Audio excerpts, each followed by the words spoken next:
Godzilla is such a major figurehead in cinema that nearly rivals the Western-bred King Kong as the Japanese lizard mascot of kaiju movies. However, 2014's Godzilla attempted another Western take on the titular character that had a similar approach to that of the Planet of the Apes reboot. It was slow, attempting to interpret the sci-fi fiction into a more realistic design, and it just felt too much like a generic feeling monster plotline for me that never has any true impact, until the monsters actually start fighting in the last 30 minutes. Thankfully, I have a lot more hope for King of the Monsters, as the new King Kong proved that having at least one interesting character that doesn't die towards the beginning of the movie can create a monster movie that has a few legs to stand on.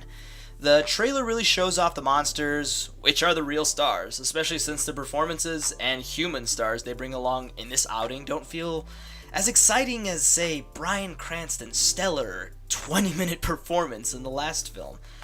Godzilla, King of the Monsters may feel less interested in having a straight-faced monster rumble for 2 hours, but I just hope the crazy cult that believes that we should all kneel to some of these titans, that's what they're calling them now, while the Monarch Area 51 organization, YAN, must do their best to help make Godzilla fight for us.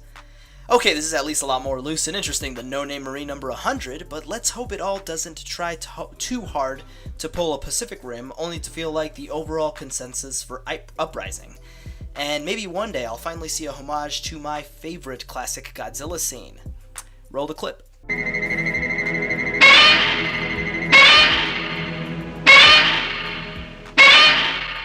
Well, at least I know Lin Shaye can still find work after the Insidious franchise.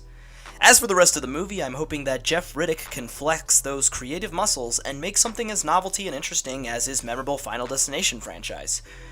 Oh wait, a January movie? God damn it. I mean, the trailer speaks for itself, and I don't think matching the title for Wish Upon was a good idea either. That demon makeup looks like a cheap rubber mask, and even the flashy, old-timey radio cliche feels just as irritating now. Look, I know it's easy to sell to teenagers, but when are we gonna have a scene that's not a woman in a fucking bathtub in a horror movie? I guess it gets better in the last 30 seconds because by then the plot and concepts feels a lot more fresh, and when shit finally gets stupid crazy, at least it now feels like a more traditional feeling Final Destination film. I guess if there's nothing else to watch, considering it's a one-event film, go see it. Or not.